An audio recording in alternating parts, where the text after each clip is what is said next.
Hey guys, so in the Dustin Poirier situation, Colin and I are going to go over this entire clip, what we basically think about it, kind of rewatch some of the stuff as well. I highly suggest you stick around to watch the entire clip because towards the end we're going to just talk a little bit more about it on a personal level between the two of us and kind of, share a little bit more behind the curtain or behind the scenes, so to speak, of, just our own lives and stuff like that as well, and how we relate to Dustin Poirier in this unfortunate circumstance as well. Okay, let's go into this next subject because I kind of want to hit on this, and I just feel like we're both gonna have like similar opinions on it, or maybe not. Who knows? Yeah. Mhm. But I'm just curious to hear what you have to say. This one is basically Dustin Poirier. We're gonna watch the footage first, and then we can go over it and like go back into it if you want afterwards. But before I even start the footage, I'm sure you've already seen it, right? Mm-hmm. Yeah, and we're doing this a day later. I wanted to do this intentionally a day later because I wanted some of the dust to settle, and kind of see like what happens after the aftermath. But I personally, um, okay. So I'll just tell you what originally came to my mind when I didn't see this before, and people were talking about it. I was like, oh, it's probably not that big of a deal. It's probably like Stylebender's thing. He was just out and about having a good, decent night, and then all of a sudden he just gets pulled over or whatever the case is. It's not a big deal, right? That's what I was thinking. Because Father's Day, I'm just thinking he wouldn't go crazy drunk. But then you see these things about him talking about he needs sobriety with one of the fans, and that's his focus for the year. And then he talks about like on the podcast with who's that guy with the country hair, that famous Theo Vaughn. Theo Vaughn. Yeah, he's talking to him, and he's suggesting like with Theo Vaughn that I'm a danger to myself when I don't have a goal. And then he talks about something else as well, or he talks on the Rogan show about something as well, and I'll pull that up later. But it's just like he's kind of been alluding to this. Now I love Poirier just as a person, and I think he's just a great, incredible fighter. But I mean, I was not expecting this, to be honest. Yeah, just roll the clip. All right. Whoa, whoa. Let's go, big dog. Let's go, big dog. What's going on? What's up? Bunch of hoes. Let's go. Let's go. Relax. No, they lying. Yeah, pull me off the plane. All my boys went to the crib. Now what the And this is why we got All right. You Dustin Poirier? man, you, bro. All right, just relax. Fuck You and her. I'll fight you right now. No, I don't want to fight, bro. I'll go with you right now. Bro, I don't want to fight, bro. I don't want to Let's fight. go. I don't want to fight. Let's go. Radio, have you? Bro, just real quick, I have to pause it if you don't mind. What do you think so far about this whole situation? One, I need more context. I need everything that happened before this to lead to this. I need that. I love the fact that he lifted his shorts there. I love that. I do. Every time he's like in the fight, he still got it. It's the muscle memory still there. He still lifts his shorts. But like, for me, I'm like someone who does have like a temper, and when I do explode, I explode. But like, I can never imagine myself in public being like this angry with someone. I've been angry with people in the past, but never like, let's just fucking go now. And him being Dustin Poirier and being so intimidating as it is, I mean, the guy is probably a fan of his, right? The cop or whoever it is that airport security. He's probably a big fan of this guy, and then it's just like kind of sad to watch, bro. It is incredibly. He's one of my heroes. It's definitely tough to see him in this spot right now, and I wish him nothing but the best. I hope he recovers. Yeah. All right, let's watch the rest of this. Yeah, tell him, come on. Get a couple of Because it's gonna be bad. Bro, just It's gonna be bad, man. Oh, bro. Ooh. What's up? Bro, relax. You wanna fight? Radio 237. You wanna Radio, fight start some? several units. How you boys been not gonna That fight Taser? some? Radio Bro. 237 Sim. Boy, you Bro, You relax, gonna relax, bro. take Relax. it? Relax, You bro. gonna take Alright, me? copy. Relax. Bro, I'm gonna bang you up. Bro, relax. How many good one? Just relax. Give me a good one. I believe him. Yeah. Bang him up. They kicked him off the Bunch flight. of hoes, This bro. guy's a UFC Bunch of fighter. ass- What's going on, brother? Talk to me. Man, the beach is lying hoes, man. Let's go. Arrest me. Lion, oh, Let's go.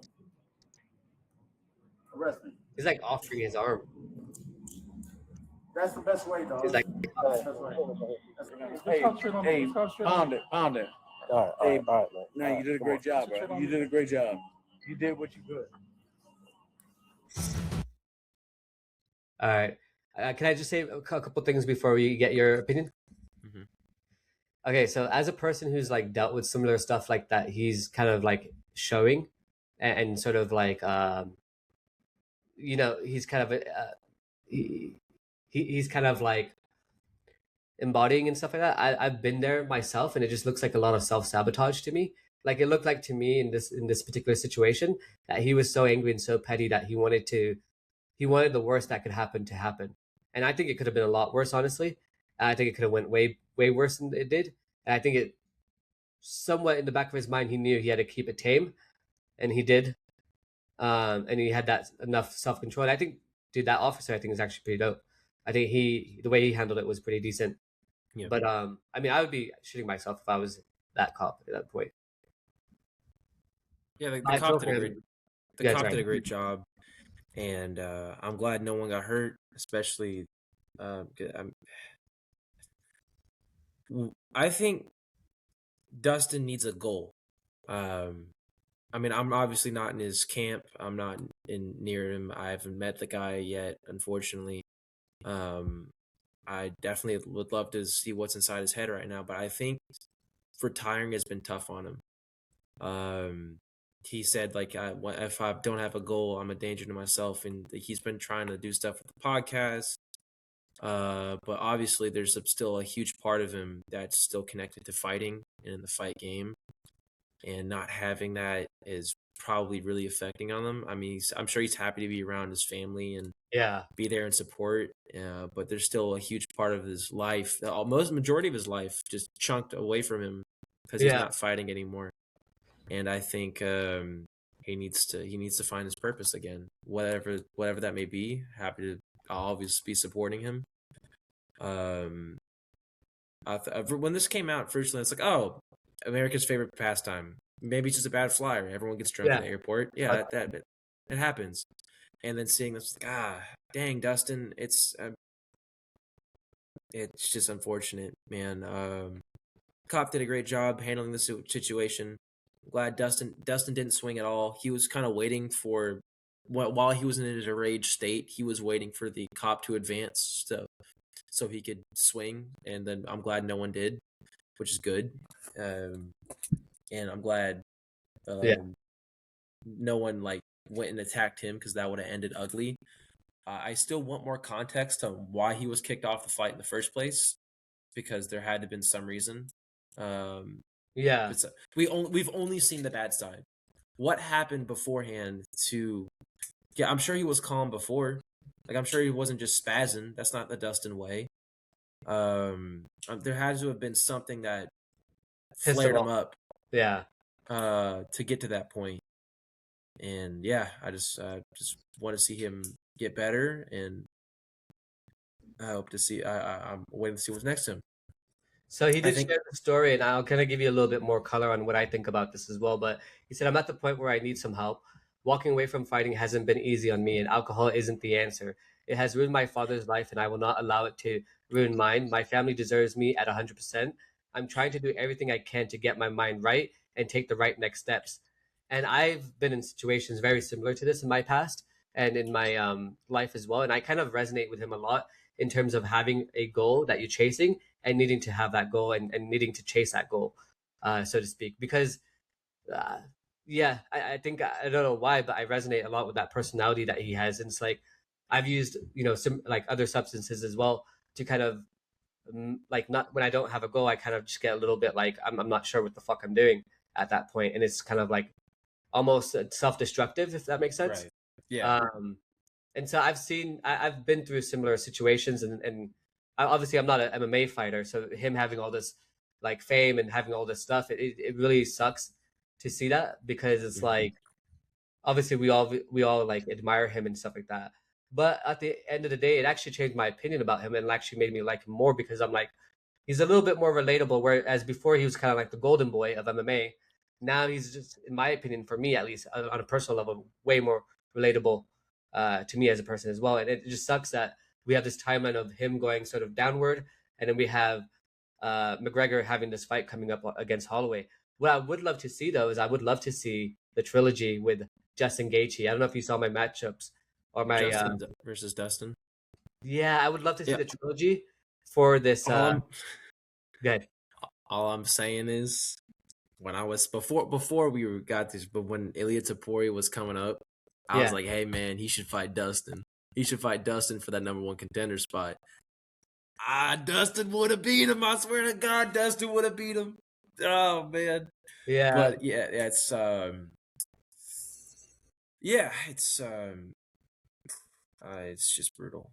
It is brutal, man. Is there anything else you want to go on that, or we can go into the next segment?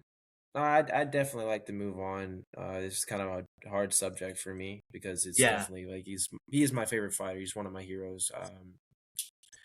I hope nothing but the best for him. I do want to say though, I don't think he can walk away from fighting. I don't think he's able to do that. I think he should start. I think he should start coaching, or being a man. It's like doing something still in the game. I mean, commentating has seemed to work for him, but I think he should start coaching at American Top Team. I think that'd be useful. So he's still around it. He's still in the game. He's still he's fighting in the sense he has someone to fight for him now. I think he should definitely start coaching up the next generation of fighters because he has a lot of expertise that should not go to waste. Yeah, I also think he could do like what Armin Sirkin is doing right now currently, which is RAF. I think that's another option for him as well. Yeah. But I wouldn't mind him. I think it's just it sucks because I understand what it feels like to have your whole identity wrapped around a certain thing that you believe is you, and so you attach yourself to that identity. And when that erodes, you wanna do anything to hang back onto it and to get back to that previous identity that you've had. And he's also mentioned it openly where he's like, I have a contract with the UFC still.